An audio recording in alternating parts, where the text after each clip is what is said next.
할머니, 혹시 우리 아빠 아세요? 등 뒤에서 들려온 그 한마디에 15년 동안 멈춰있던 제 심장이 덜컥 내려앉는 것 같았습니다. 아들 기일을 맞아 찾아온 납골당. 그 정막을 깬 건 낡은 옷차림의 낯선 소녀였습니다. 꾀죄죄한 그 아이의 눈망울을 본 순간 저는 숨조차 쉴 수 없었습니다.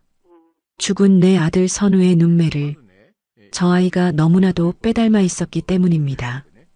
도대체 너는 누구냐? 어째서 죽은 내 아들 앞에서 나를 부르는 것이냐?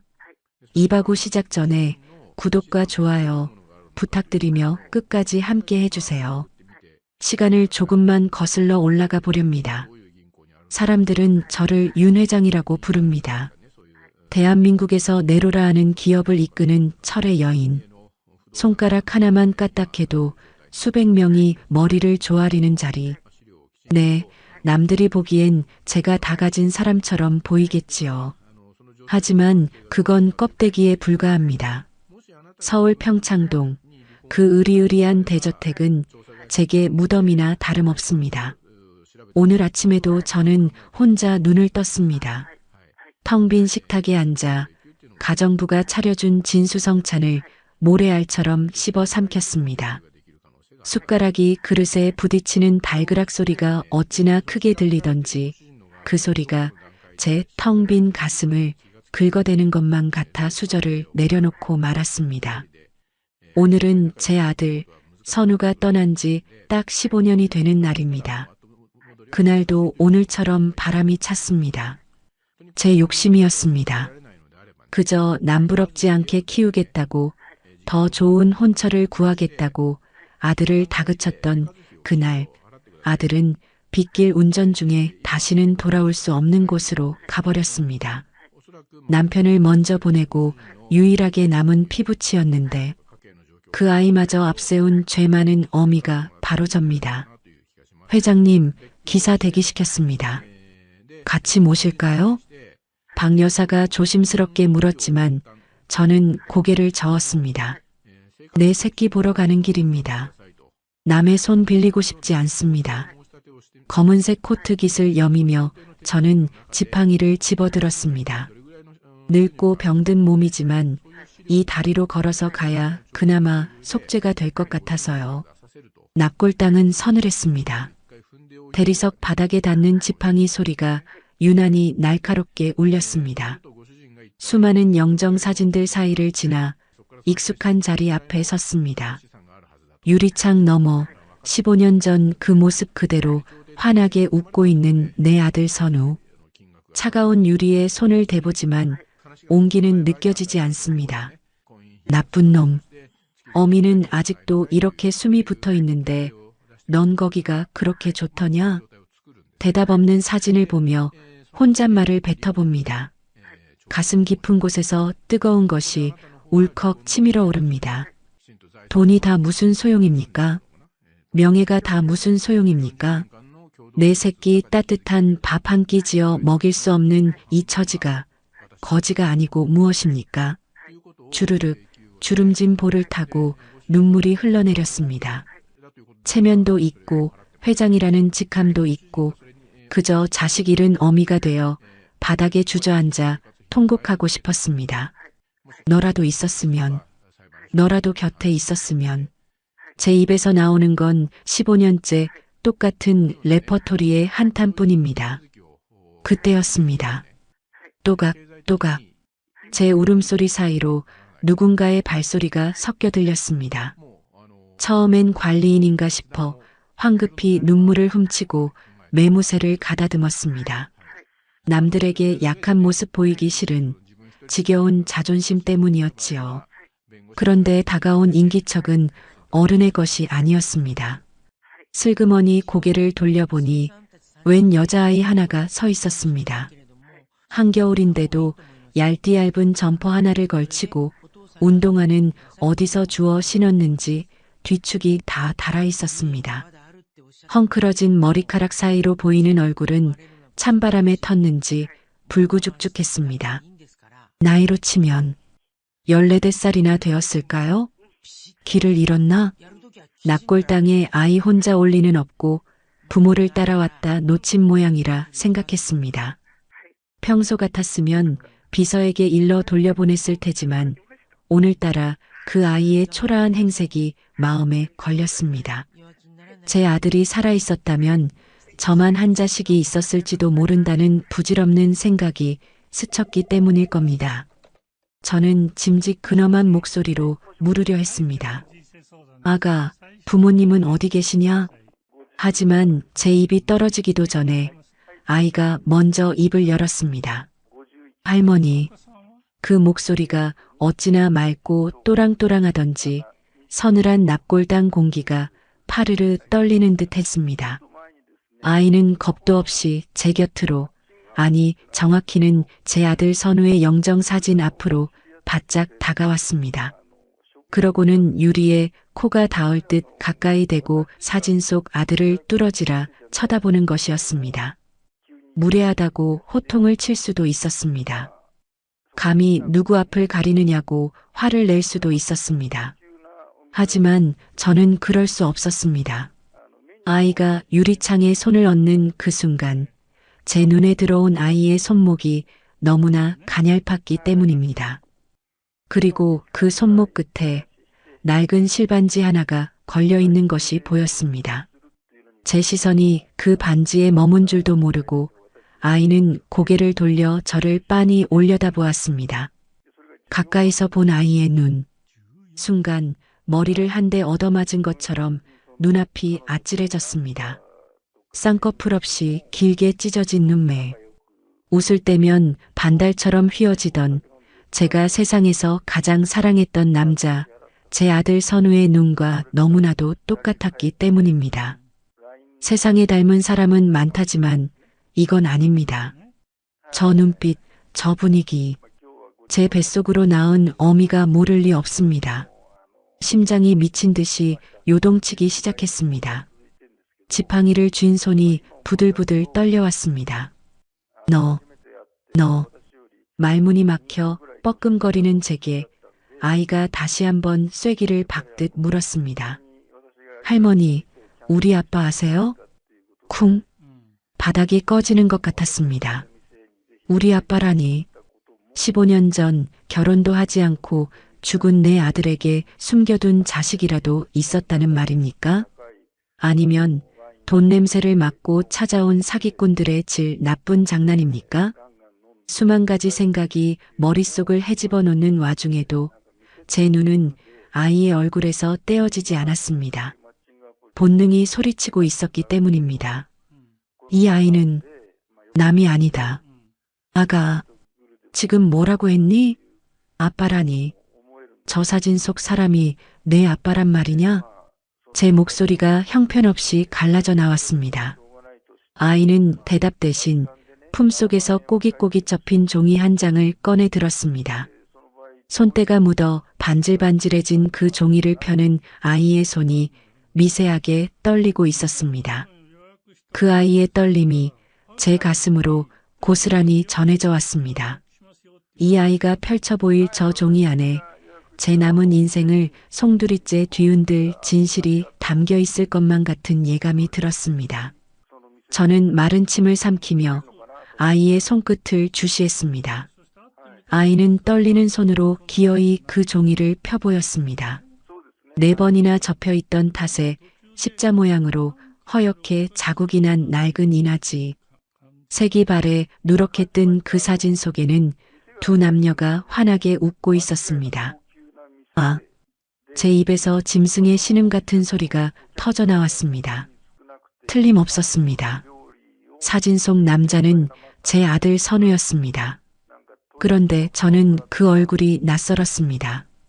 집에서는 늘 주눅 들어 있거나 제 눈치를 보며 억지 미소만 짓던 아들이 사진 속에서는 세상을 다 가진 듯 호탕하게 웃고 있었기 때문입니다.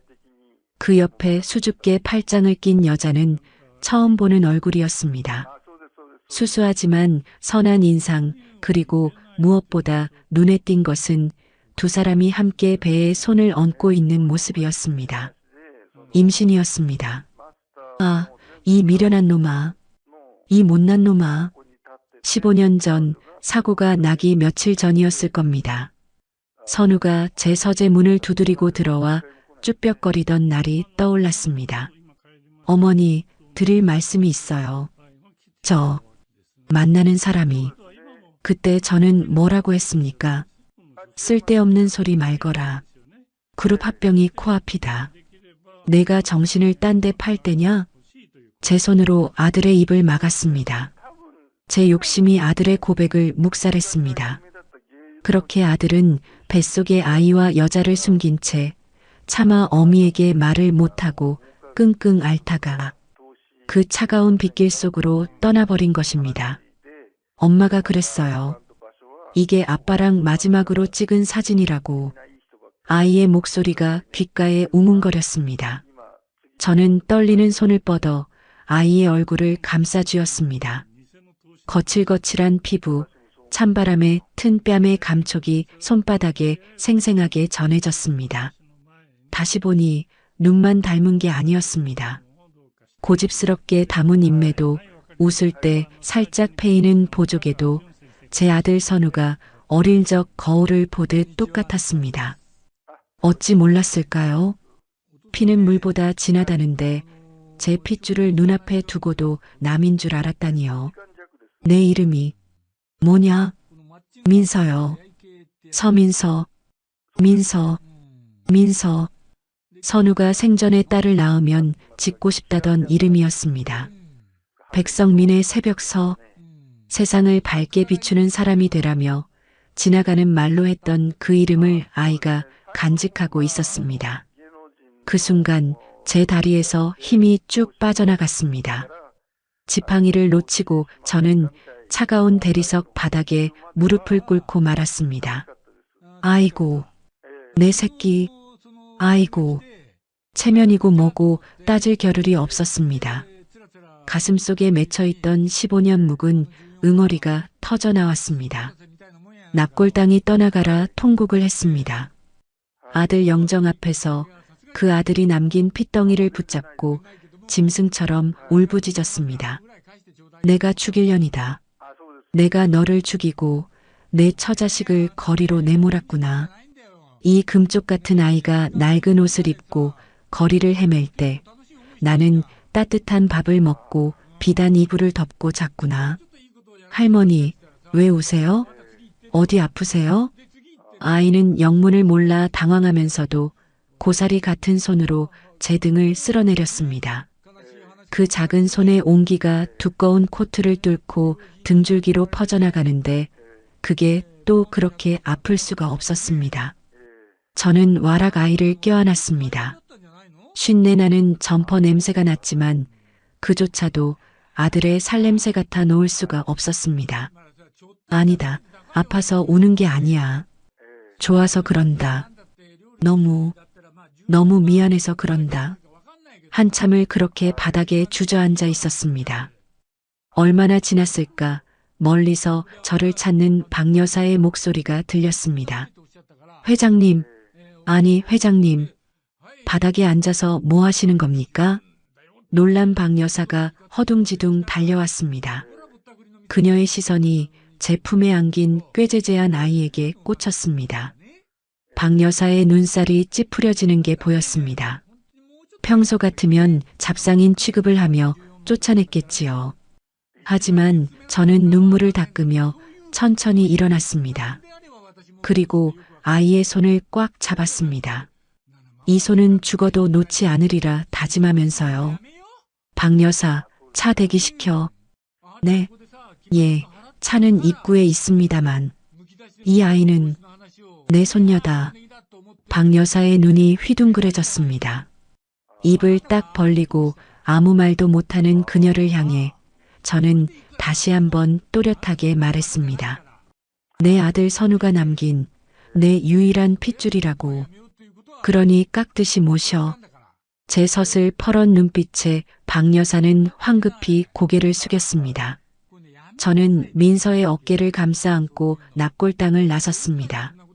문을 나서자 찬바람이 훅 끼쳐왔지만 제 옆구리에 붙어 있는 아이의 체온 덕분에 춥지 않았습니다. 아니, 지난 15년 중 가장 따뜻한 겨울이었습니다. 검은색 세단 뒷좌석에 아이를 태웠습니다. 아이는 푹신한 가죽 시트가 어색한지 엉덩이를 들썩거리며 안절부절 못했습니다. 차창 밖으로 휙휙 지나가는 서울 풍경을 보며 아이가 조심스럽게 물었습니다. 할머니, 우리 어디 가요? 집에 간다. 내가 진짜 살아야 할 집. 아이는 눈을 동그랗게 떴지만 더 이상 묻지 않았습니다. 그저 제 손을 꼭 잡은 소나기에 힘을 줄 뿐이었습니다. 그 작은 믿음이 저를 더 아프게 했습니다. 차가 평창동 언덕을 올라 대저택의 육중한 철문 안으로 들어섰습니다. 잘 가꾸어진 정원, 으리으리한 대리석 기둥, 수십 개의 창문이 달린 3층 저택. 제게는 감옥 같았던 이 집이 오늘따라 다르게 보였습니다. 이제는 이 집을 지켜야 할 이유가 생겼으니까요. 현관문이 열리고 고용인들이 줄지어 서서 인사를 했습니다. 민서는 겁을 먹었는지 제 뒤로 쏙 숨었습니다. 회장님 다녀오셨습니까? 익숙한 목소리였습니다. 그런데 오늘따라 그 목소리가 뱀 혓바닥처럼 미끌거리고 소름 끼치게 들렸습니다. 고개를 들어보니 거실 소파에 다리를 꼬고 앉아있는 남자가 보였습니다. 제 죽은 남편의 동생, 시동생인 김상무였습니다. 아니, 형수님, 기일에 혼자 청승맞게 다녀오신다더니 웬 거지를 하나 달고 오십니까? 그는 찻잔을 내려놓으며 비릿한 웃음을 흘렸습니다. 그의 시선이 민서의 낡은 운동화와 때 묻은 점퍼를 훑어내렸습니다. 명백한 조롱, 그리고 경멸이었습니다. 평소라면 그저 무시하고 방으로 들어갔을 겁니다. 하지만 오늘은 다릅니다. 저자는 제 남편이 죽고 아들 선우마저 죽은 뒤 회사를 집어삼키기 위해 호시탐탐 기회를 노려온 하이에나입니다. 제가 죽기만을 기다리는 작자지요. 그런데 제 옆에 새로운 상속자가 나타났으니 저 눈빛이 곱을 리가 없겠지요. 민서가 제 옷자락을 꽉 움켜쥐며 몸을 떨었습니다. 그 떨림이 제 안에 잠자던 도끼를 깨웠습니다. 나는 이제 예전에 그저 슬프기만 했던 늙은이가 아닙니다. 내 새끼를 지키기 위해서라면 나는 기꺼이 악기라도 될 준비가 되어 있었습니다. 저는 민서의 손을 보란 듯이 더 세게 잡으며 김상무를 똑바로 노려보았습니다. 말 조심하게. 이 아이는 오늘부터 이 집주인이 될 몸이니까. 김상무의 얼굴에서 웃음기가 싹 가시는 걸 보며 저는 15년 만에 처음으로 살아있다는 희열을 느꼈습니다. 이 집주인이라뇨? 형수님, 더위를 드셨습니까? 아니면 노망이라도 나신 겁니까? 김상무가 찻잔을 바닥에 내동댕이 치며 소리쳤습니다. 쨍그랑 날카로운 파열음이 거실을 갈랐습니다. 파편 하나가 민서의 발치로 튀었습니다. 아이가 움찔하며 제 뒤로 더 깊숙이 파고들었습니다. 그 작은 몸뚱이가 사시나무 떨듯 떨리고 있었습니다. 저는 민서의 손을 더욱 꽉 쥐었습니다. 피가 통하지 않을 만큼 세게. 내 정신은 어느 때보다 맑네. 내 아들 선우의 핏줄을 내가 몰라볼 것 같은가. 핏줄이요? 하? 길바닥 거짓골을 한 애를 데려다가 핏줄 타령이라니요. 요즘 세상에 유전자 검사도 안 하고 그런 말씀을 하시다니 회장님답지 않으십니다. 김상무는 콧방귀를 뀌며 비아냥거렸습니다. 틀린 말은 아닙니다. 객관적인 증거는 낡은 사진 한 장뿐이니까요. 하지만 저는 압니다. 제 뱃속으로 낳은 자식의 눈을, 그 느낌을 어미가 모를 리 없습니다. 그리고 무엇보다 김상무 저 인간이 저렇게 펄펄 뛰는 꼴을 보니 더 확신이 듭니다. 제 직감이 두려운 겁니다. 유전자 검사? 아직. 100번이고 1000번이고 해주겠네. 하지만 그 결과가 나오면 자네는 각오해야 할 거야. 감히 내 손녀에게 거지 운운한 대가를 치러야 할 테니까. 제 섯을 펄은 일갈에 김상무의 입가가 움찔거렸습니다. 그때였습니다. 2층 계단에서 요란한 발소리와 함께 두 여자가 내려왔습니다. 김상무의 아내인 동서, 그리고 그들의 딸이자 제 조카인 지수였습니다. 이 집을 제 집처럼 드나들며 호시탐탐 제 자리를 노리는 불청객들이었지요.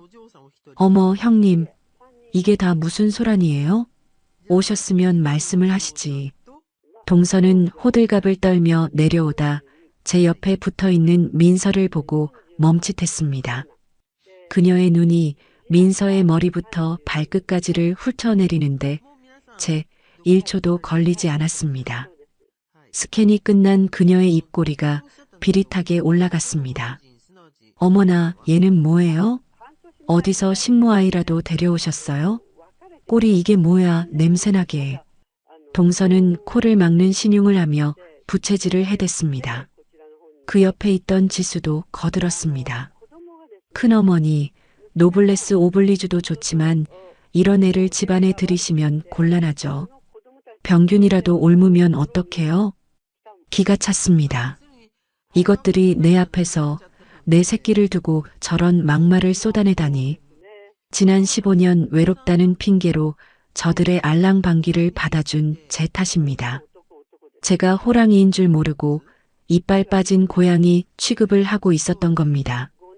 입 닥치지 못해. 제 고함 소리에 거실이 쩌렁쩌렁 울렸습니다. 동서와 지수가 놀라 눈을 동그랗게 떴습니다. 식모, 병균, 이 아이는 내 손녀다. 선우 딸이라고. 내년들이 감히 어디다 대고 주둥이를 함부로 놀려. 제 평생 그렇게 상스러운 말을 내뱉은 건 처음이었습니다. 박 여사도 고용인들도 모두 숨을 죽였습니다. 동서는 얼굴이 벌개져서 뻐끔거렸고 김상무는 씩씩거리며 넥타이를 풀어 헤쳤습니다. 좋습니다. 형수님이 그렇게 우기시니 검사 결과 나올 때까지만 두고 보죠. 하지만 만약 사기꾼으로 밝혀지면 그때는 저도 가만히 있지 않을 겁니다. 김상무 가족은 씩씩거리며 2층 게스트룸으로 사라졌습니다. 폭풍이 지나간 거실에는 저와 민서 둘만 남았습니다. 저는 그제야 안도하며 민서를 돌아보았습니다. 아이가 상처받지 않았을까, 겁에 질려 울고 있지는 않을까 걱정되어서요. 그런데 민서는 울고 있지 않았습니다. 오히려 덤덤한 표정으로 저를 올려다보며 말했습니다. 할머니, 저 괜찮아요. 민서야. 시설에서도 그랬어요. 돈 없고 부모 없으면 원래 무시당하는 거라고. 익숙해요. 그 덤덤한 말이 비수가 되어 제 가슴에 꽂혔습니다. 15살짜리가 세상의 냉대에 익숙하다니요. 도대체 15년 동안 어떤 삶을 살아온 겁니까? 저는 가슴이 미어지는 것 같아 민서를 꼭 안아주었습니다. 미안하다. 할미가 못나서 저런 소리를 듣게 했구나. 아니에요. 할머니가 소리 질러줘서 속 시원했어요. 아이는 희미하게 웃어 보였습니다. 그 미소가 더 아팠습니다. 날이 저물었습니다. 저는 박 여사를 시켜 민서를 씻기고 새 옷을 입혔습니다. 욕실에서 나온 민서는 딴 사람 같았습니다. 꼬질꼬질한 때를 벗겨내니 뽀얀 피부와 맑은 눈망울이 더욱 빛났습니다. 영락없는 귀한 집 딸내미 모습이었습니다. 제 옷장에서 가장 부드러운 실크 잠옷을 꺼내 입혔습니다. 품이 커서 헐렁거렸지만 그 모습마저 사랑스러웠습니다. 저녁 식사 시간이 되었습니다. 일부러 김상무 가족을 불렀습니다. 피할 이유가 없었습니다. 당당하게 내 손녀임을 보여줘야 했으니까요. 식탁에는 평소보다 더 화려한 음식들이 차려졌습니다. 갈비찜, 잡채, 신선로. 민서에게 먹이고 싶은 것들을 죄다 내오라 했습니다. 하지만 식사 분위기는 살얼음판이었습니다. 김상무 가족은 민서를 투명 인간 취급했습니다. 젓가락질 소리만 달그락거릴 뿐 아무도 말을 하지 않았습니다. 민서는 난생 처음 보는 음식들 앞에서 쭈뼛거렸습니다. 포크와 나이프가 낯선 듯 손을 꼼지락거렸습니다. 그걸 본 지수가 픽 웃으며 한마디 툭 던졌습니다. 큰어머니, 얘 포크 쓰는 법도 모르나 봐요. 하긴 컵라면이나 먹었을 텐데 스테이크 썰 줄 알겠어요? 동서가 맞장구를 쳤습니다. 교양이 하루아침에 생기나요? 핏줄이 아무리 좋아도 자란 환경이 천박하면 어쩔 수 없는 거죠. 저는 쥐고 있던 나이프를 식탁에 내려놓으려 했습니다. 그때였습니다. 민서가 조용히 포크를 내려놓고 입을 열었습니다. 네, 저 스테이크 처음 봐요. 쓰는 법도 잘 몰라요. 또랑또랑한 목소리였습니다. 모두의 시선이 민서에게 쏠렸습니다. 그런데요, 엄마가 그랬어요. 밥 먹을 때는 걔도 안 건드린다고. 아무리 비싼 음식을 먹고 교양 있는 척해도 밥상머리에서 남 흉보는 게 제일 천박한 거라고요. 정적이 흘렀습니다. 동서의 얼굴이 불그락푸르락해졌습니다. 지수는 입을 떡 벌리고 할 말을 잃었습니다. 김상무조차 헛기침을 하며 물을 들이켰습니다. 통쾌했습니다. 속이 뻥 뚫리는 것 같았습니다. 저 조그만 입에서 어찌 저런 야무진 말이 나왔을까요? 겉모습은 15년 고생을 했지만 그 속에는 제 아비의 강단과 어미의 올바른 심성을 그대로 물려받은 것이었습니다. 그래, 민서 말이 100번 옳다.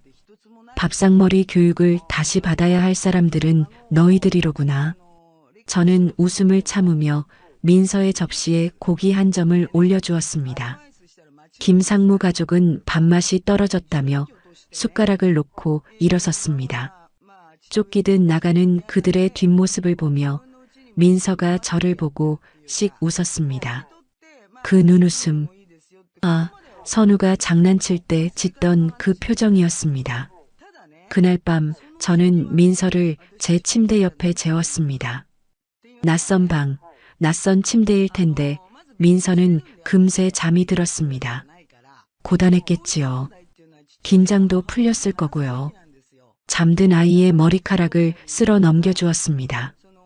이마에 송골송골 맺힌 땀을 닦아주며 저는 맹세했습니다. 걱정 마라. 저 이리 때 같은 인간들이 다시는 너를 무시하지 못하게 만들 거다. 이 할미가 내 모든 걸 걸고 너를 지킬 거야. 하지만 제 다짐과 달리 마음 한구석은 여전히 불안했습니다.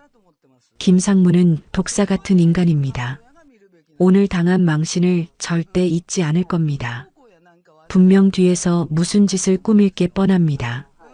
그리고 민서, 겉으로는 씩씩해 보였지만 자면서 웅크린 저 작은 등이 너무나 외로워 보였습니다. 아비 없는 서름, 가난의 굴레 속에서 얼마나 많은 상처를 안고 살았을지 저는 감히 짐작조차 할 수 없었습니다. 창밖에는 다시 눈발이 날리기 시작했습니다. 내일은 또 어떤 시련이 우리를 기다리고 있을까요? 하지만 상관없습니다. 이제는 혼자가 아니니까요. 제 곁에는 지켜야 할 내 새끼 민서가 있으니까요. 저는 민서의 이불을 목끝까지 덮어주고 아이의 손을 꼭 잡은 채 잠을 청했습니다. 15년 만에 처음으로 악몽을 꾸지 않을 것 같은 밤이었습니다. 다음 날 백화점 VIP룸. 점원들이 분주하게 옷을 나르고 있었습니다. 이거, 그리고 저기 걸린 것까지 전부 포장해. 사이즈는 이 아이한테 맞춰서. 최고급 원단, 최신 유행 디자인, 가격이 얼마나 나갈지도 모르는 셀 수도 없는 옷들이 민서 앞에 산더미처럼 쌓였습니다. 저는 소파에 깊숙이 몸을 파묻고 흐뭇하게 그 광경을 지켜보았습니다. 돈 쓰는 맛이 이런 거였지요. 15년 동안 썩어만 가던 제 돈이 이제야 주인을 만난 겁니다. 할머니, 이거 너무 비싼 거 아니에요? 저음 많은데. 괜찮다. 넌 이런 거 입을 자격 있어. 할미가 그동안 못 해준 거 이자까지 쳐서 다 해줄 거다. 저는 민서의 말을 자르며 점원에게 손짓했습니다. 구두, 가방, 액세서리 보이는 대로 다 담았습니다. 사람들은 수군거렸습니다. 윤 회장이 늙어서 돈 쓸 데가 없어 미쳤다고 할지도 모릅니다. 하지만 상관없었습니다. 15년 동안 길바닥에서 고생시킨 내 손녀 보란 듯이 공주님처럼 만들어주고 싶었으니까요. 그게 할미의 사랑이라고 믿었습니다. 하지만 제 생각은 틀렸습니다. 집으로 돌아오는 차 안, 뒷좌석 가득 실린 쇼핑백들을 보며 민서는 한숨을 쉬었습니다. 표정이 어두웠습니다. 새 옷을 입고 기뻐 날뛸 줄 알았는데 오히려 풀이 죽어 창밖만 바라보는 것이었습니다. 왜 그러니? 마음에 안 들어? 더 비싼 걸로 사줄까? 아니에요, 할머니. 그냥 너무 많아서요.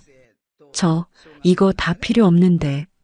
민서의 목소리가 기어들어갔습니다. 집에 도착해서도 마찬가지였습니다. 민서는 화려한 제 방, 푹신한 침대, 최고급 가구들 사이에서 겉돌았습니다. 마치 남의 옷을 훔쳐 입은 아이처럼 불편해 보였습니다. 저녁 식사 시간 전 민서가 제 방으로 찾아왔습니다.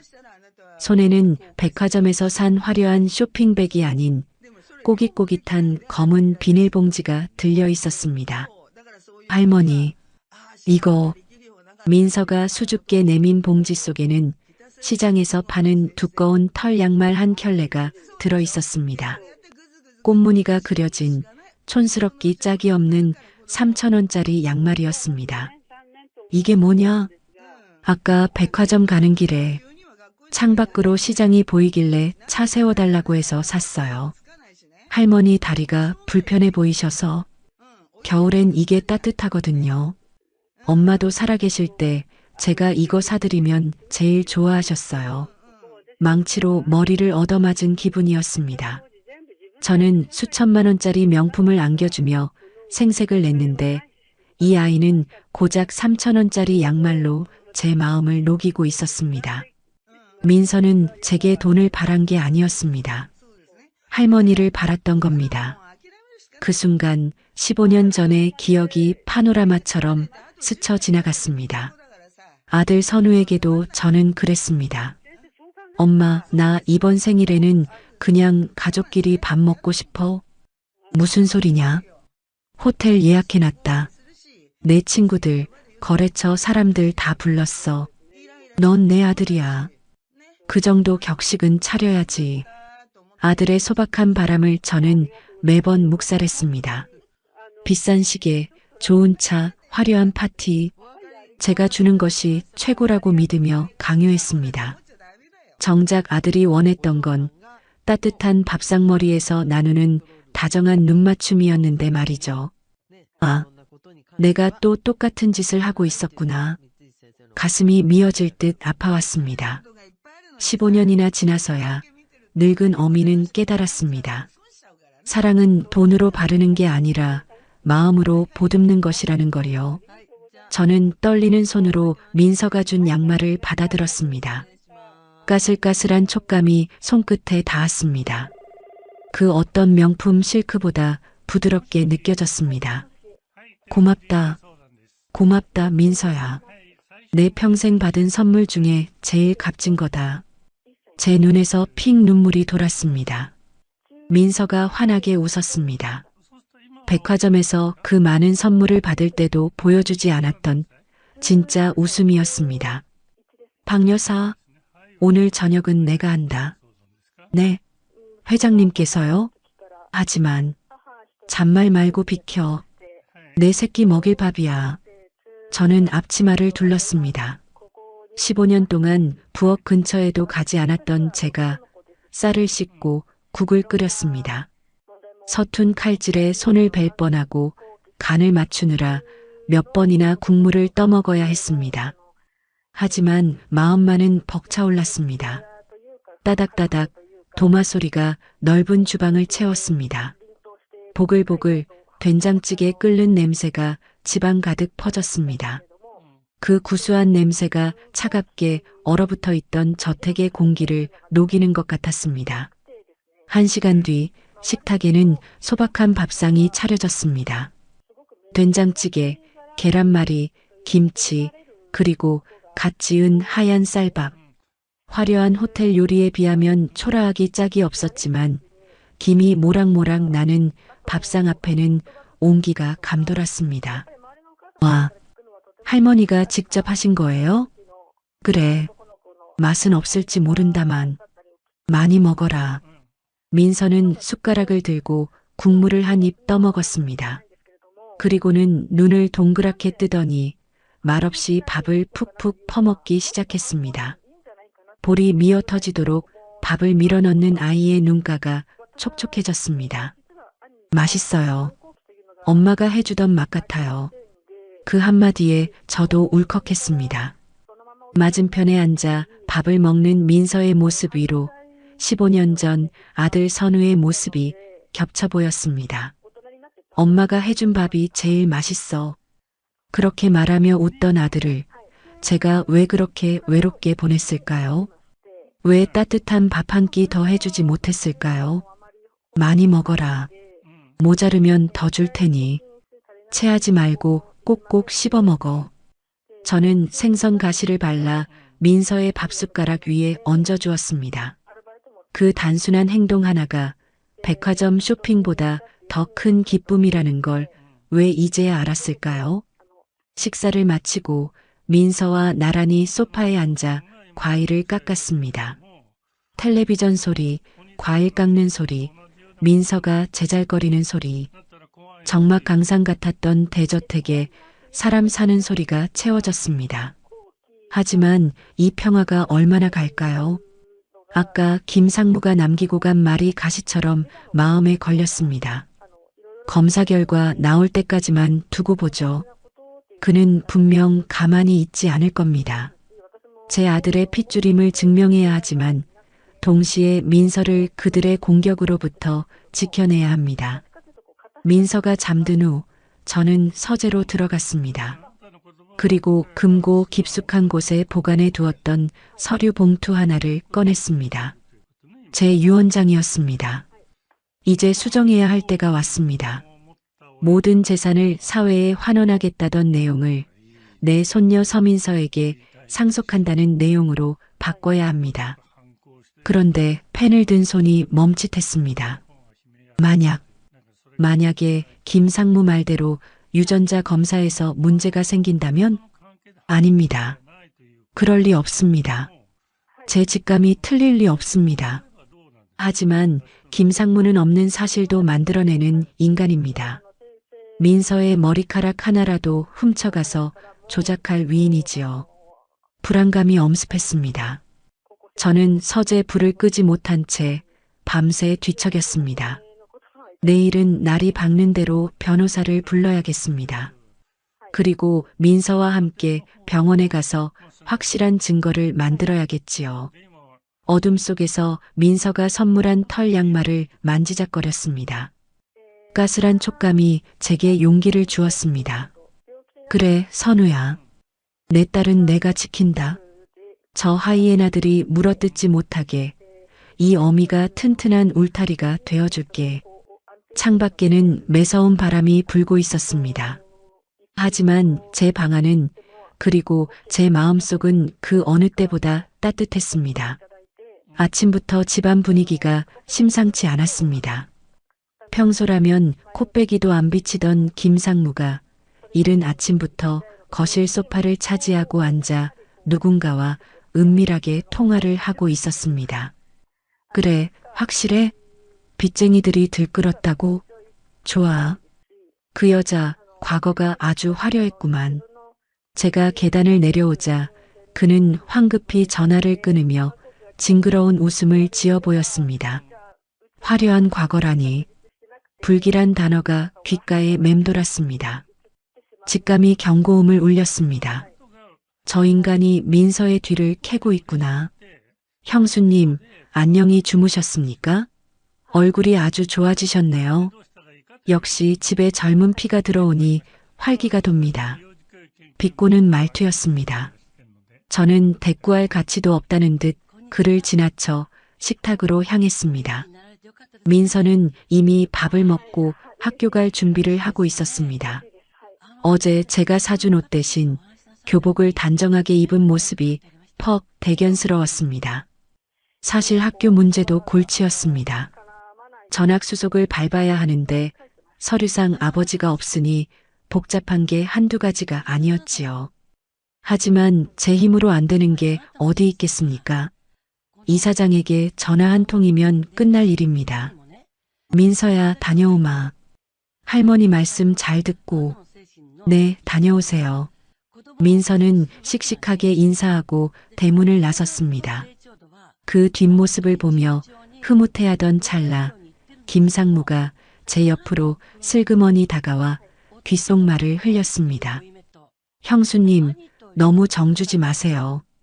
나중에 배신당하면 그 충격을 어떻게 감당하시려고. 자네, 지금 나한테 협박하는 건가? 협박이라뇨? 충고입니다.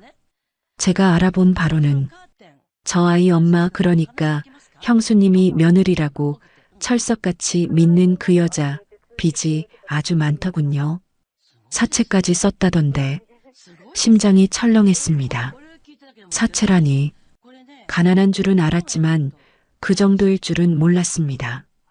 김상무는 제 표정이 흔들리는 것을 놓치지 않고 쐐기를 박았습니다.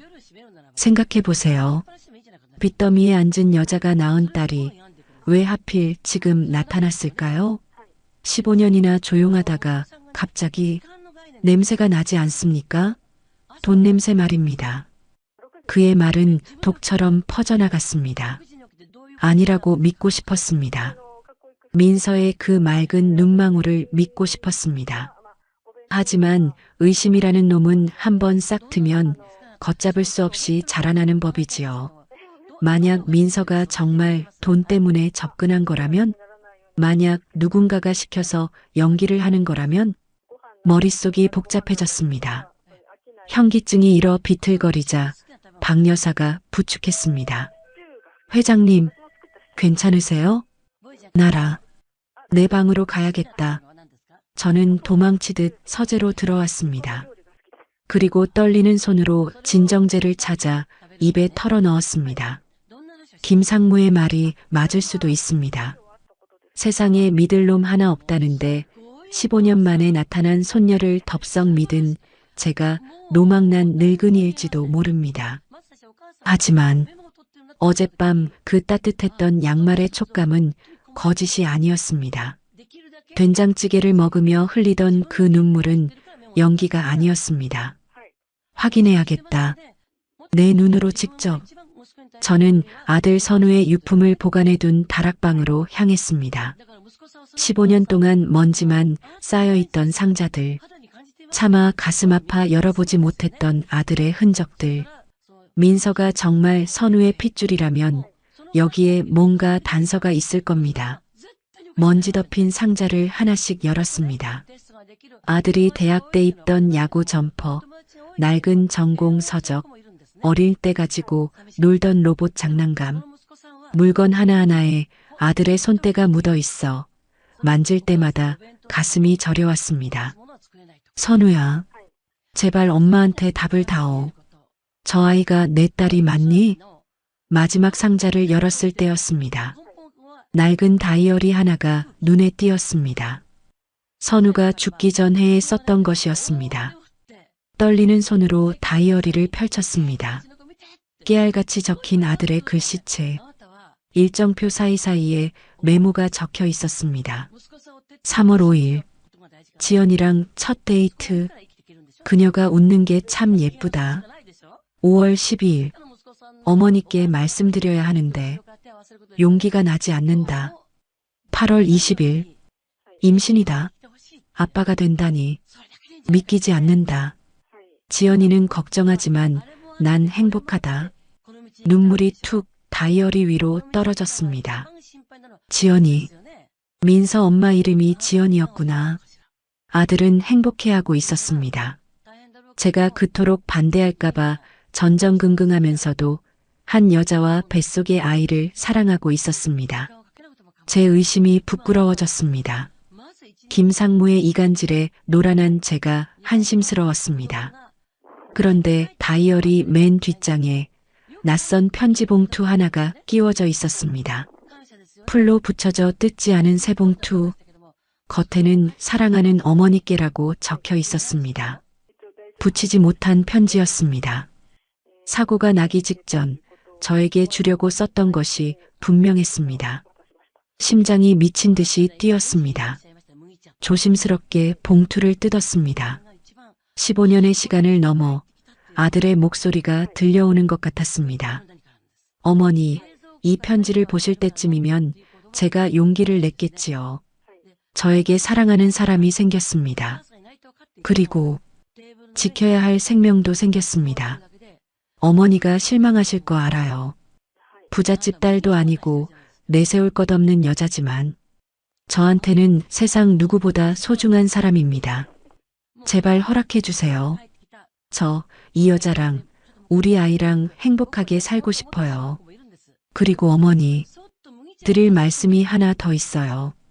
작은 아버지, 김상무님 말이에요. 편지를 읽어 내려가던 제 눈이 커졌습니다. 손이 부들부들 떨리기 시작했습니다.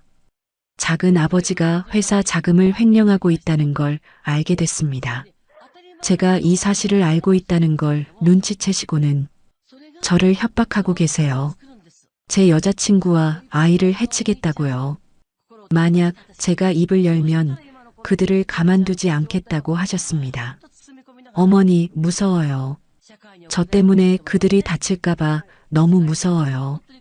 하지만 더 이상 숨지 않을 겁니다. 어머니께 모든 걸 말씀드리고 당당하게 맞서겠습니다. 부디 제 진심을 알아주시길. 편지는 거기서 끝이 났습니다. 종이가 구겨질 정도로 주먹을 꽉 쥐었습니다. 분노가 머리끝까지 치솟았습니다. 김상무, 이 짐승만도 못한 놈. 단순히 돈 욕심 때문이 아니었습니다. 제 아들을 죽음으로 몰고 간 원흉이 바로 그놈이었습니다. 아들은 사고로 죽은 게 아니었습니다. 그놈의 협박에 시달리다 쫓기듯 운전대를 잡았을 겁니다. 어쩌면 사고 자체가 조작된 것일 수도 있다는 끔찍한 생각이 스쳤습니다. 으악! 짐승 같은 포효가 제 입에서 터져나왔습니다. 다락방에 먼지 낀 창문이 덜덜 떨릴 정도였습니다. 박 여사가 놀라 뛰어 올라왔습니다. 회장님, 무슨 일이세요? 박 여사, 박 여사. 저는 핏발선 눈으로 박 여사를 노려보았습니다. 제 손에 들린 편지가 구겨져 있었습니다. 김상무 그 자식. 지금 어디 있어? 네. 아까 나가셨는데요. 회사로 가신다고. 당장 차 대기시켜. 본사로 간다. 저는 자리에서 벌떡 일어났습니다. 지팡이 따위는 필요 없었습니다. 분노가 제 다리에 힘을 불어넣어주고 있었습니다. 이제야 모든 퍼즐이 맞춰졌습니다. 왜 김상무가 민서를 그토록 경계했는지, 왜 사기꾼으로 몰아가려 했는지, 민서가 살아있다는 건 자신의 죄가 드러날 수 있는 증거가 살아있다는 뜻이었으니까요. 기다려라. 내 아들을 죽이고 내 손녀를 핍박한 죄, 내 손으로 직접 단죄해주마. 저는 편지를 품속 깊이 찔러 넣었습니다. 이것은 단순한 편지가 아닙니다. 제 아들의 유언이자 악마를 처단할 칼이었습니다. 거울 속에 비친 제 얼굴은 더 이상 힘없는 할머니가 아니었습니다. 새끼를 잃고 복수심에 불타는 어미 호랑이의 모습이었습니다. 대저택의 계단을 내려가는 제 발걸음 소리가 마치 전쟁터로 나가는 장수의 북소리처럼 쿵쿵 울려 퍼졌습니다. 밖에는 천둥이 치고 있었습니다. 하늘도 제 분노를 아는지 시커먼 먹구름이 몰려오고 있었습니다. 선우야, 보고 있니? 엄마가 간다. 내 억울함, 그리고 우리 민서. 엄마가 다 해결할게. 저는 굳게 닫힌 현관문을 활짝 열어젖혔습니다. 비바람이 얼굴을 때렸지만 제 가슴속 불길은 꺼지지 않았습니다. 오히려 더 거세게 타오를 뿐이었습니다. 본사로 밟아. 김상무 그놈 멱살이라도 잡아야겠으니. 비가 억수같이 쏟아지는 차창 밖을 보며 제가 으르렁거렸습니다. 박 여사는 겁에 질린 채 제 눈치만 살피고 기사는 엑셀을 밟았습니다. 제 손에 들린 아들의 편지가 구겨질 대로 구겨져 있었습니다. 당장이라도 사장실 문을 박차고 들어가 그 위선적인 가면을 벗겨낼 작정이었습니다. 그때였습니다. 조수석에 앉은 박 여사의 핸드폰이 요란하게 울렸습니다. 네, 평창동입니다. 네, 학교요? 박 여사의 목소리가 뒤집어졌습니다. 백미러로 본 그녀의 얼굴이 하얗게 질려 있었습니다. 뭐라고요? 깡패들이요? 깡패. 그 단어에 제 심장이 덜컥 내려앉았습니다. 김상무 이놈이 회사에 있는 게 아니었구나. 내 뒤통수를 치고 가장 약한 고리를 먼저 끊으려 든 것이구나. 회장님, 큰일 났습니다. 지금 민서 아가씨 학교에 빚쟁이들이 들이닥쳤답니다. 수업 중인 교실까지 들어가서 난동을 부리고 있다고. 피가 거꾸로 솟는다는 게 이런 느낌일까요? 눈앞이 번쩍했습니다. 차 돌려. 네. 당장 차 돌리라고. 학교로 간다. 지금 당장. 제 고함에 기사가 급하게 핸들을 꺾었습니다. 끼잉 마이너스 빗길에 타이어 미끄러지는 소리가 날카롭게 울렸습니다. 본사고 나발이고 중요하지 않았습니다. 지금 내 새끼가 그 어린 것이 늑대 소굴에 혼자 남겨져 있습니다. 밟아. 신호 무시해도 좋으니 무조건 빨리만 가. 내 손녀 털끝 하나라도 다치면 너희들 다 해고야. 차는 빗길을 뚫고 미친 듯이 질주했습니다. 창밖의 풍경이 휙휙 지나가는 동안 제 입술은 바짝바짝 타들어갔습니다. 민서야, 조금만 기다려라. 할미가 간다. 무서워하지 마라, 제발. 학교 정문에 도착하자마자 차가 멈추기도 전에 문을 열 뻔했습니다. 운동장을 가로지르는 동안 박 여사가 우산을 씌워주려 했지만 저는 우산을 내쳤습니다. 비 좀 맞는 게 대수입니까? 복도 끝에서부터 웅성거리는 소리와 아이들의 비명소리가 들려왔습니다. 서민서, 돈 내놓으라고. 교실 안에서 들려오는 굵직한 남자의 고함 소리. 저는 지팡이를 고쳐주었습니다. 호흡을 가다듬을 새도 없었습니다. 경호원들에게 눈짓을 보냈습니다. 쓸어버려라는 무언의 신호였습니다. 우르르 쾅. 천둥 소리보다 더 크게 제가 교실 뒷문을 발로 걷어찼습니다. 내 손녀한테 손끝 하나라도 대면 그 손목을 잘라버릴 줄 알아라. 모두의 고개가 문 쪽으로 돌아갔습니다. 제가 서 있었습니다.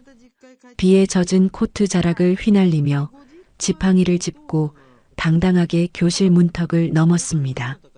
뒤에는 박 여사와 건장한 경호원들이 병풍처럼 서 있었습니다. 아, 할머니. 민서가 울먹이며 저를 불렀습니다. 그 처연한 눈빛에 가슴이 찢어지는 것 같았습니다. 저는 민서에게 다가가 떨고 있는 어깨를 감싸 안았습니다. 그리고 싸늘한 눈으로 사내들을 노려보았습니다. 누구 사주받고 온 건지는 모르겠다만 번지수 잘못 찾았다. 여기가 어디라고 감히 흙탕물을 튀겨? 사내들은 멈칫했지만 곧 비웃음을 흘렸습니다. 어이쿠, 회장님 오셨습니까? 손녀 관리 좀 잘하시죠. 어미는 빚더미에 앉아 죽었는데 딸녀는 호의호식하면 쓰나? 빚? 그래, 빚이 있다고 치자. 그게 얼마냐? 원금에 이자까지 합쳐서 5억. 5억?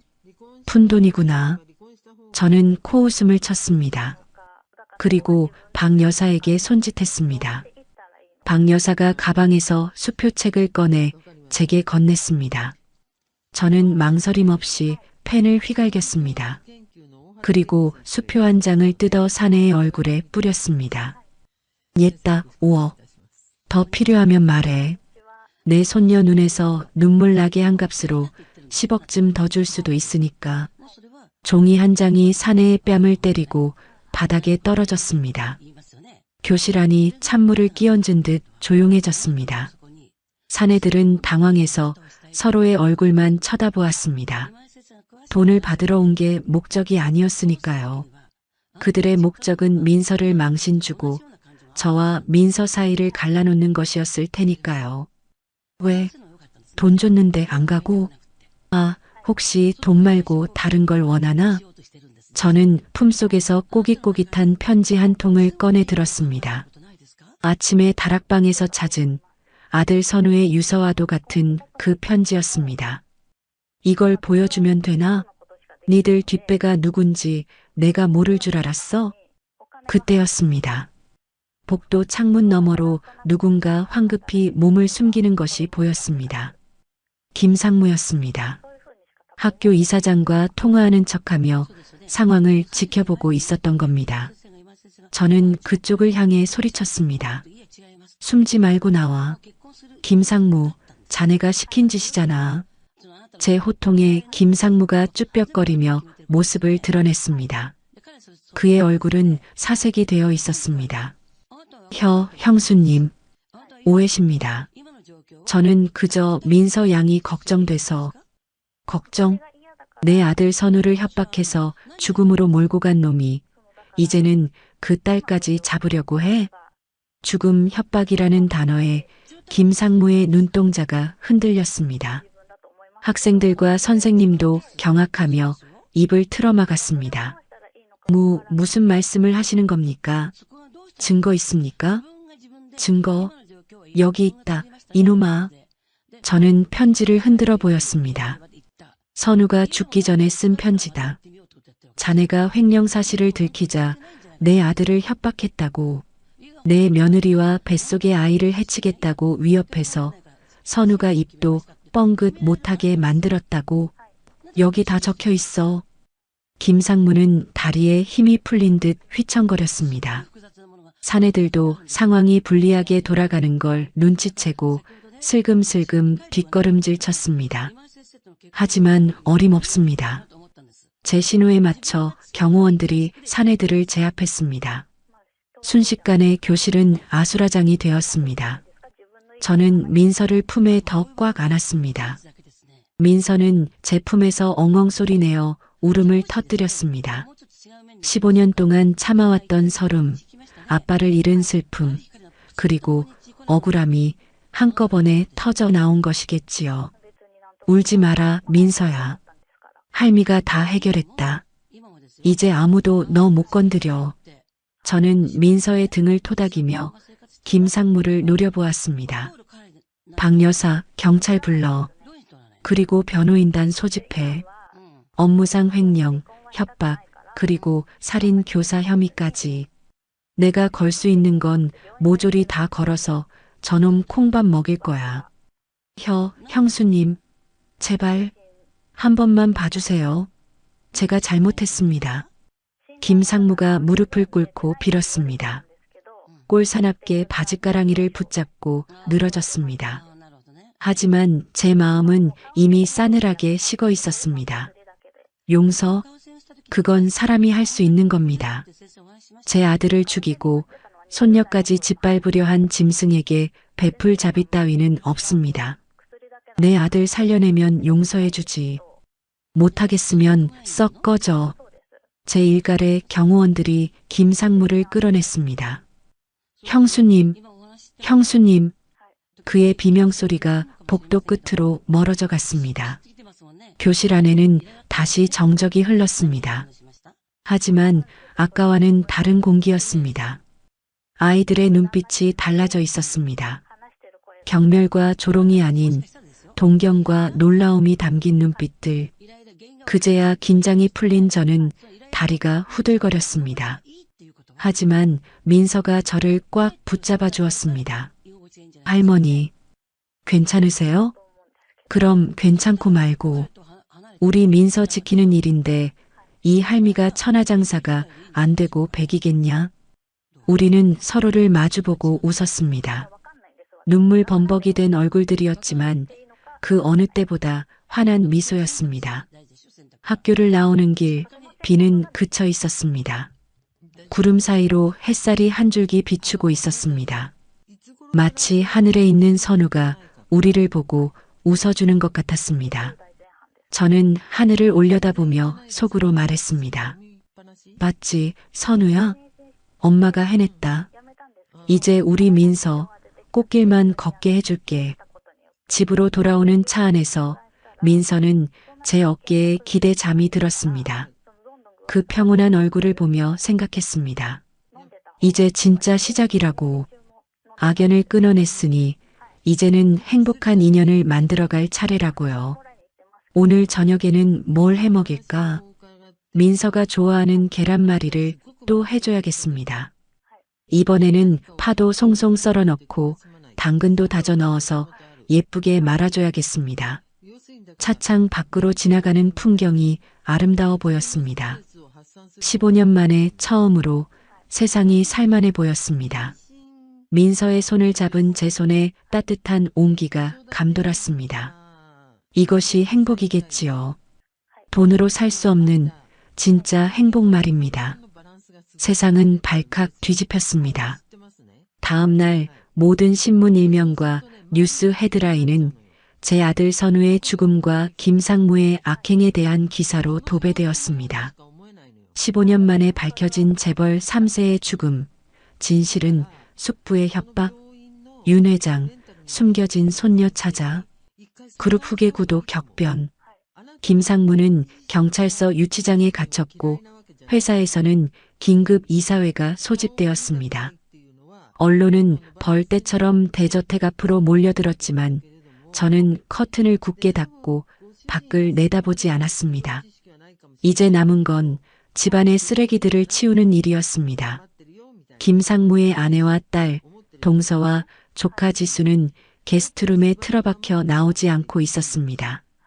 제가 보낸 사람들이 짐을 싸서 내놓으라고 해도 막무가내로 버티고 있었지요.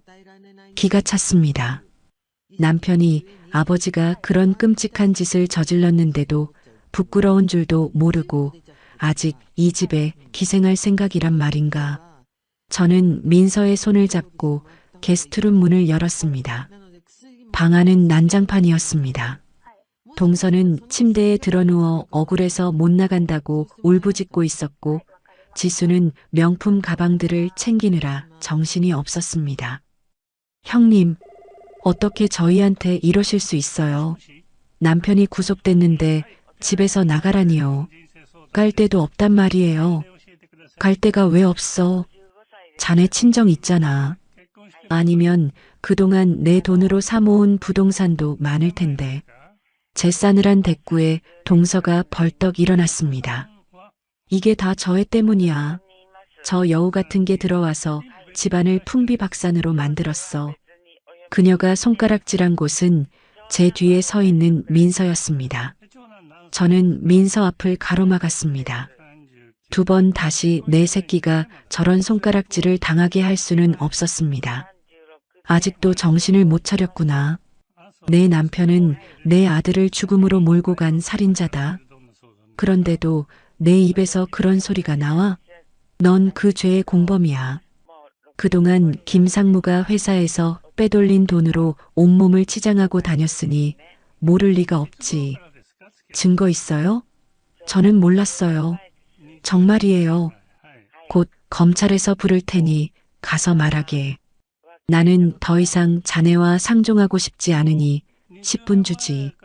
10분 안에 이 집에서 나가지 않으면 경호원들을 시켜서 내 사지를 들고 내쫓을 줄 알아. 제 눈빛에서 진심을 읽었는지 동서는 더 이상 아무 말도 못하고 입술만 파르르 떨었습니다. 그때 짐을 싸던 지수가 고개를 들었습니다.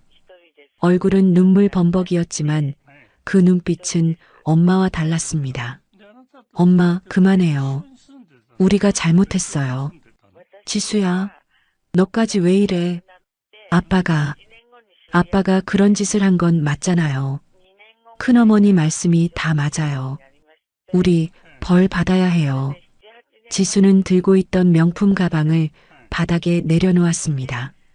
그리고 제게 다가와 고개를 깊이 숙였습니다. 큰어머니, 죄송합니다. 그동안 철없이 굴었던 거 용서하지 않으셔도 괜찮아요. 그리고는 민서를 향해 돌아섰습니다. 민서야, 미안해. 내가 정말 나빴어. 너한테 거지라고 하고 무시했던 거 정말 미안하다. 진심 어린 사과였습니다. 민서는 아무 말 없이 지수를 쳐다보았습니다. 그 눈에는 미움 대신 연민이 담겨 있었습니다. 지수는 엄마의 손을 끌고 방을 나섰습니다. 모녀의 초라한 뒷모습이 복도 끝으로 사라졌습니다.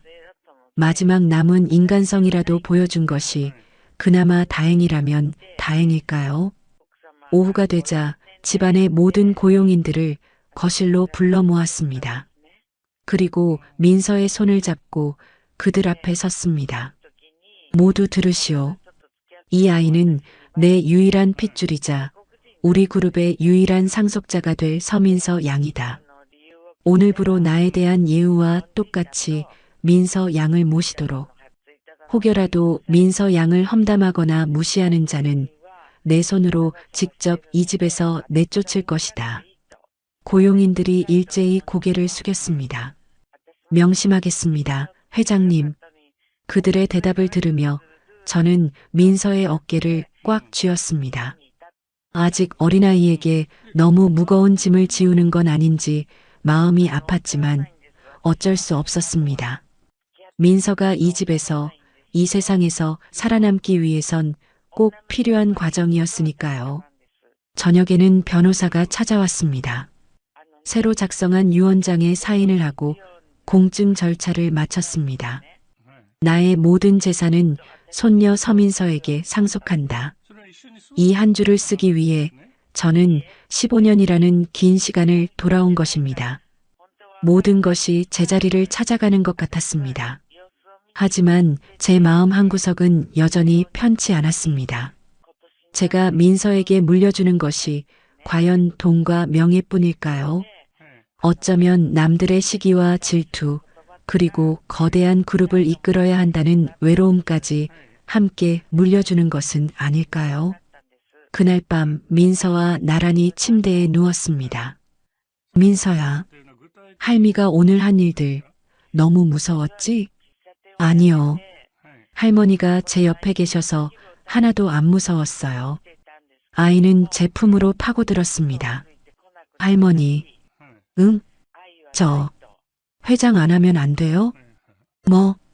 저는 그냥 할머니랑 같이 밥 먹고 TV 보고 시장 가서 양말 사고 그렇게 살고 싶어요.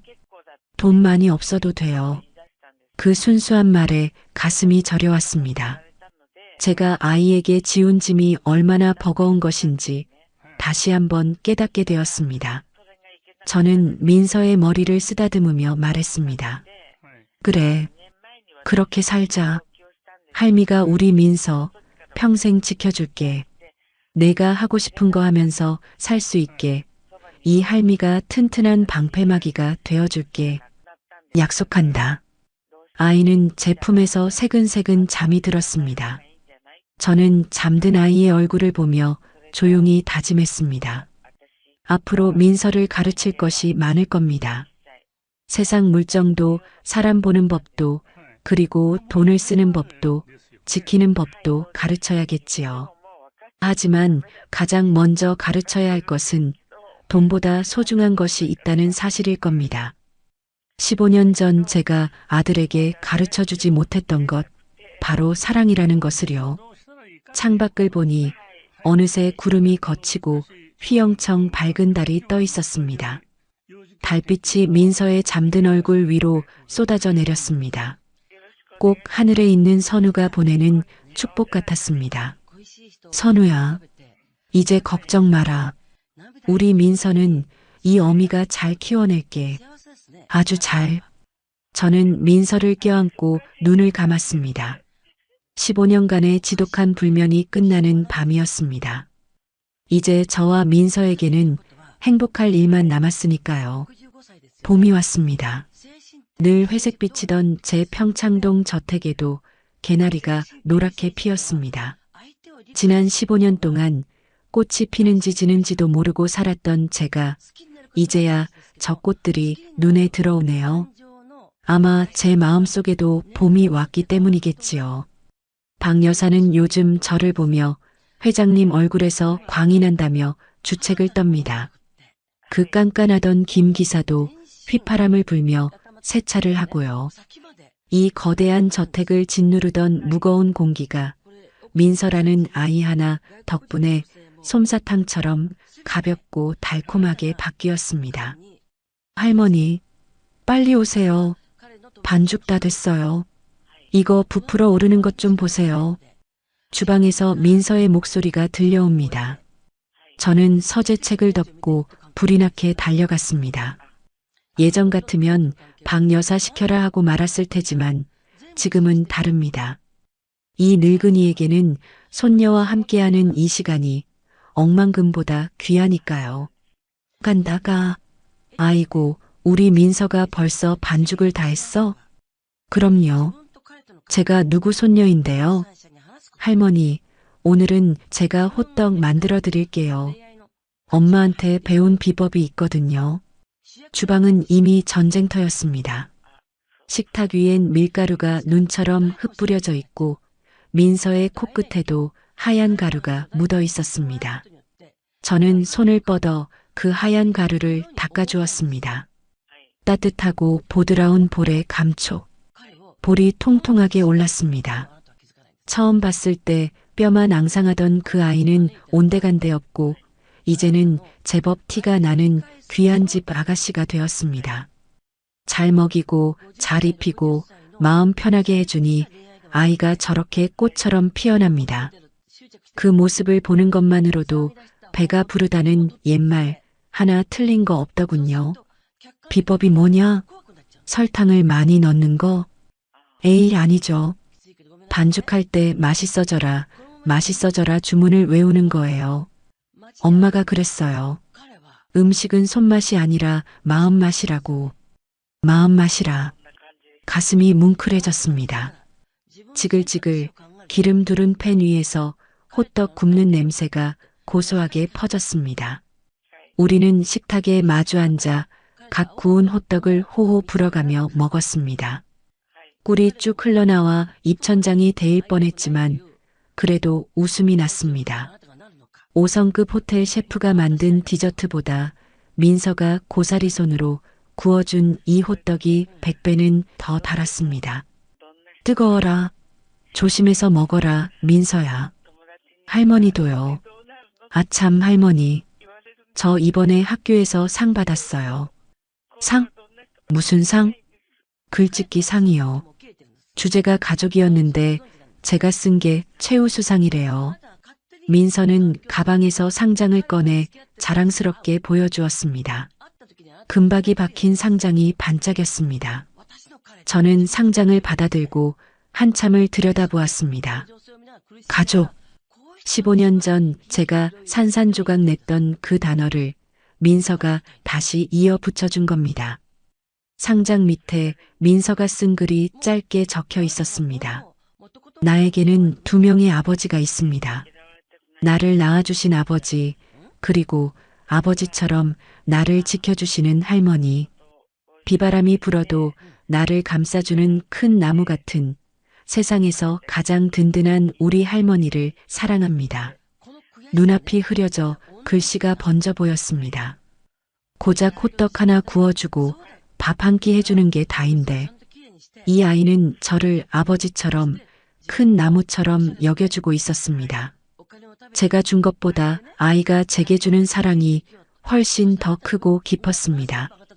눈물을 보이기 싫어 얼른 호떡을 한 입 베어 물었습니다. 민서야, 헤헤, 감동받으셨죠?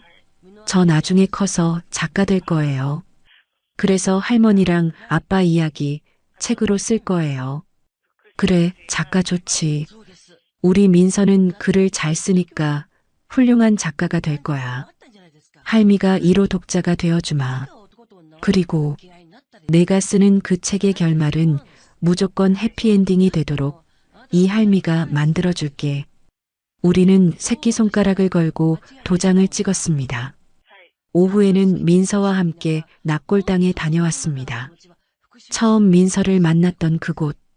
그때는 춥고 서러운 장소였지만 오늘은 따뜻한 햇살이 유리창을 뚫고 들어와 비추고 있었습니다. 유리창 너머 아들 선우의 영정사진 옆에는 새로운 유골함이 하나 더 놓여 있었습니다. 하얗고 고운 백자 유골함. 그 앞에는 김지연이라는 이름패가 선명했습니다. 민서의 엄마이자 제가 15년 전 그토록 모질게 반대했던 아이, 지연이었습니다. 일주일 전이었을 겁니다. 저는 비서실장을 시켜 지연이의 유고를 수소문했습니다. 보고를 듣고 가슴을 쳤습니다. 가난 때문에 제대로 된 묘소도 없이 연고 없는 사람들이 묻히는 시립 납골당 구석진 곳에 방치되어 있었다더군요. 내 아들 사랑한 죄로 혼자 아이 낳아 기르다 병들어 죽어간 그 불쌍한 것을 제가 그렇게 내버려 두었습니다. 저는 당장 지연이를 이곳으로 모셔왔습니다. 최고급 유골함에 새 옷을 입히듯 정성껏 담아 아들의 바로 옆자리를 내어주었습니다. 늦었지만 이제라도 둘이 꼭 붙어 있으라고, 영원히 헤어지지 말라고, 그리고 두 사람 사이에 민서가 그린 그림을 넣어주었습니다. 아빠, 엄마, 민서, 그리고 저, 넷이서 손을 잡고 있는 그림을요. 이것이 못난 시어머니가 줄 수 있는 너무 늦은 결혼 선물이자 사과였습니다. 아빠, 엄마, 저 왔어요. 할머니랑 같이 왔어요. 민서가 눈시울을 붉히며 유리창을 쓰다듬었습니다. 선우와 지연이 두 사람의 사진이 나란히 우리를 보고 웃고 있는 것 같았습니다. 민서야, 보이니? 이제 내 엄마랑 아빠 다시는 안 떨어질 거야. 할미가 딱 붙여놨으니 걱정 마라. 네. 고마워요, 할머니. 엄마도 진짜 좋아하실 거예요. 꿈에서라도 아빠 만나고 싶다고 매일 우셨는데 민서가 제 품에 얼굴을 묻고 흐느꼈습니다. 그 작은 어깨의 떨림이 제 가슴을 파고들었습니다. 저는 민서의 등을 토닥이며 마음속으로 며느리에게 말을 건넸습니다. 지연아, 미안하다. 정말 미안하다. 내 욕심이 너희를 갈라놓고 너를 그렇게 힘들게 했구나. 부디 거기서는 선우랑 행복하거라. 내가 목숨 걸고 지켜낸 내 딸 민서는 내가 목숨 바쳐 지킬 테니. 그러니 이제 맘 편히 쉬거라, 아가. 가슴 한구석에 묵직하게 남아있던 돌덩이가 그제야 스르르 녹아내리는 것 같았습니다. 진정한 용서는 말이 아니라 행동으로 하는 것임을 저는 이제야 알았습니다. 두 사람의 유골함이 나란히 놓인 것을 보니 비로소 제 아들이 덜 외로워 보였습니다. 집으로 돌아오는 길 차 안에서 라디오가 흘러나왔습니다. 나른한 오후의 햇살, 부드러운 클래식 음악, 그리고 옆에서 제 어깨에 기대곤이 잠든 민서. 규칙적으로 오르내리는 아이의 숨소리가 제게는 세상 어떤 음악보다 평화롭게 들렸습니다. 문득 지난 시간들이 주마등처럼 스쳐 지나갔습니다. 아들의 죽음이라는 절망, 15년에 지독했던 고독, 민서와의 기적 같은 만남, 그리고 김상무 일가와의 치열했던 싸움. 그 모든 폭풍우가 지나가고 이제 비로소 고요한 바다의 닻을 내린 기분입니다. 이 평화를 얻기 위해 그토록 먼 길을 돌아왔나 봅니다. 집에 도착하니 박 여사가 환한 얼굴로 마중을 나왔습니다. 회장님, 다녀오셨어요? 정원의 목련이 활짝 피었습니다. 보시겠어요? 저는 민서를 깨우지 않도록 조심스럽게, 아주 조심스럽게 차에서 내렸습니다. 정원 한가운데 하얀 목련 나무가 눈부시게 서 있었습니다. 겨울의 모진 추위를 이겨내고 터뜨린 그 순백의 꽃잎들이 꼭 온갖 고생을 이겨내고 제 곁으로 아준 민서의 맑은 영혼 같아 보였습니다. 저는 지팡이를 짚고 천천히 나무 아래로 걸어갔습니다. 꽃그늘 아래 서니 향긋한 봄 냄새가 코끝을 스쳤습니다. 이제 제 나이 70 중반, 살 날이 얼마나 남았을지는 모르겠습니다. 하지만 두렵지 않습니다. 하루를 살아도 민서와 함께 웃으며 살 테니까요. 내일 아침에는 민서가 좋아하는 계란말이를 해줘야겠습니다. 이번에는 당근을 별 모양으로 썰어서 넣어볼까요? 그리고 민서가 엄마 아빠 보러 가고 싶다고 하면 언제든 같이 가줘야겠습니다. 이제 그곳은 슬픔의 장소가 아니라 우리 가족이 모두 만나는 축제의 장소가 되었으니까요. 회장님, 이제 들어가시죠. 바람이 찹니다. 아니, 박 여사, 조금만 더 있다 들어갈게. 이 봄을 좀 더 느끼고 싶어서 그래. 저는 뒷짐을 지고 하늘을 올려다보았습니다. 파란 하늘에 하얀 구름이 유유히 흘러가고 있었습니다. 마치 선우와 지연이가 손을 잡고 산책을 하는 것 같습니다. 저를 보고 어머니 고마워요라고 손 흔드는 것만 같습니다. 여러분은 어떠신가요? 혹시 지금 춥고 긴 겨울을 보내고 계신가요? 인생이 끝난 것 같고 더 이상 희망이 없다고 느껴지시나요? 너무 걱정하지 마세요. 언젠가는 반드시 봄이 옵니다. 저처럼 15년이 걸리더라도 기적처럼 따뜻한 봄날은 꼭 찾아옵니다. 그러니 포기하지 마세요. 소중한 사람의 손을 놓지 마세요. 그 손의 온기가 언젠가 여러분을 구원할 테니까요. 저에게 민서가 그랬던 것처럼요. 오늘의 이바구는 여기까지입니다. 끝까지 함께 해주셔서 감사드리며 구독과 좋아요 눌러주시면 놀라운 인생 사연들을 누구보다 먼저 무료로 만나보실 수 있습니다.